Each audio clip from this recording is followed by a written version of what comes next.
सीता और गीता नाम की दो जुड़वा अनाथ बहनें अपने चाचा चाची के साथ रहती थी। सीता गीता के माता पिता नहीं थे, बचपन में ही वे दोनों गुजर गए थे। तब से सीता गीता अपने चाचा चाची के साथ ही रहने लगी। पर उन बेचारी अनाथ बच्चियों की चाची चंचला बहुत ही बुरी थी। वो उन दोनों को बिल्कुल नौकरानियों की तरह ही रखती थी। कहाँ रह गई दोनों? कितनी देर की बाजार से सामान लेने गई हुई हो, अब आ रही हो? चाची, रास्ते में तेज बारिश हो गई थी, इसलिए देर हो गई। ये चीनी गीली कैसे हुई? जरूर बारिश में थैली भिगोई होगी। चाची, राशन वाले भैया ने जो चीनी की थैली दी थी ना, वो फटी हुई थी, हमें पता नहीं चला, तभी चीनी में पानी चला गया। हमें माफ कर दो चाची।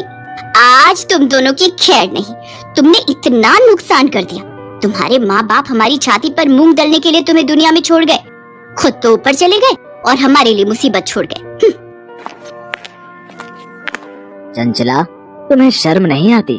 बेचारी बच्चियों के साथ इतना बुरा व्यवहार करती हो, थोड़ा भगवान से तो डरो। अब तुम क्या चाहते हो? मैं मायके चली जाऊं? एक बार चली गई ना तो लौट कर नहीं आऊंगी, फिर ढूंढते रहना दूसरी।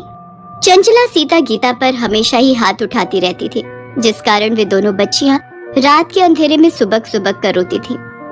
एक रात दोनों ने घर छोड़ने का विचार किया। गीता, हम यहाँ नहीं रुकेंगे, चाची बहुत मारती है। हाँ हाँ सीता, तू ठीक कह रही है, हम कहीं दूर चले जाएंगे। सीता और गीता रात के अंधेरे में घर से निकल गई और चलते चलते एक पेड़ के पास रुक गई और उसी पेड़ के चबूतरे पर सो गई। अगली सुबह उनकी आंख खुली तो उन्होंने देखा सड़क पर लोग गुजर रहे हैं। बहुत से ठेले वाले वहाँ पर खड़े हैं।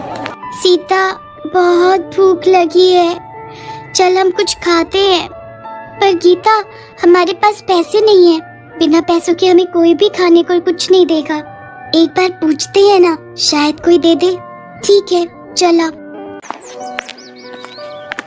भैया, आपके ठेले से कुछ खाने को दे दो, बहुत भूख लगी है। तुम दोनों के पास पैसे हैं? अरे देखो देखो, दोनों बहनें एक शक्ल की हैं, लगता है जुड़वा है। हाँ बिल्कुल, और लगता है दोनों अनाथ हैं। भैया, पैसे तो हमारे पास नहीं है।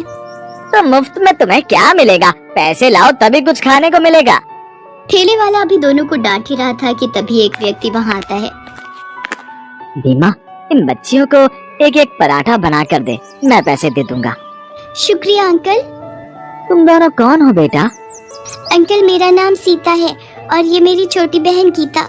हमारी चाची हमें बहुत मारती थी, इसलिए हमने घर छोड़ दिया। तुम्हारे माता पिता कहाँ हैं बच्चों?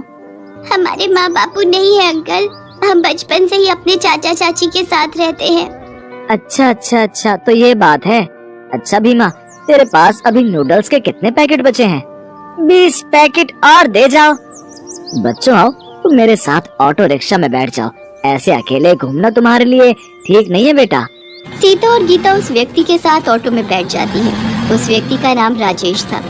वो अपनी पत्नी के साथ मिलकर घर पर नूडल्स बनाने का काम करता था और नूडल्स के पैकेट बाजार में ठेले और रेस्टोरेंट वालों को सप्लाई करता था।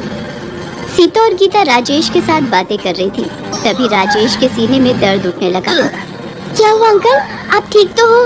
लगता है इनके दिल में दर्द उठा है, हमें इन्हें हॉस्पिटल ले जाना पड़ेगा। तो चलो अंकल, जल्दी से इन अंकल को हॉस्पिटल ले चलो। सीता गीता ऑटो वाले के साथ राजेश को हॉस्पिटल लेकर जाती हैं। ऑटो वाला राजेश को जानता था। वो राजेश की पत्नी को फोन करता है। वो भी तुरंत हॉस्पिटल पहुंचती है। कुछ घंटों के बाद राजेश को होश आता है।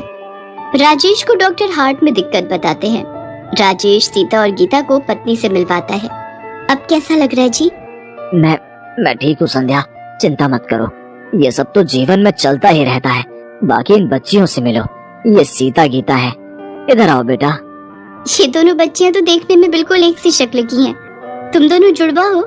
जी आंटी, मेरा नाम सीता है और ये गीता। अगले दिन डॉक्टर राजेश को छुट्टी दे देते हैं, पर पूरा आराम करने के लिए कहते हैं। राजेश को अपने काम की चिंता थी। वो परेशान था कि काम कैसे होगा। संध्या, माल बनाना, ले जाना, सब दुकानों पर डिलीवरी करना, ये सारे काम कैसे होंगे? सुनो, आपकी तबीयत पहले जरूरी है, पहले ठीक हो जाओ, तब तक हम जैसे तैसे गुजारा कर ही लेंगे। अंकल, आप चिंता मत करो, हम आंटी के साथ हैं, हम आपके काम को रुकने नहीं देंगे। सीता बिल्कुल ठीक कह रही है। अंकल आप आराम करो, हम आंटी के साथ आपके नूडल्स के ऑर्डर को पूरा करेंगे। और फिर ऐसा ही हुआ। संध्या नूडल्स बनाती और संध्या सीता और गीता के साथ दुकानों और ठेलों पर नूडल्स के ऑर्डर डिलीवर करने के लिए जाने लगी। एक दिन सीता संध्या से बोली, आंटी जब हम नूडल्स के पैकेट तैयार कर सकते हैं तो क्यों ना हम अपना ही नूडल्स का एक स्टॉल खोलें। इससे कमाई ज्यादा होगी और हमारे खुद के बनाए हुए तरह तरह के नूडल्स बेचकर अच्छी कमाई कर सकते हैं हम। ये आइडिया तो हमारे दिमाग में कभी आया ही नहीं।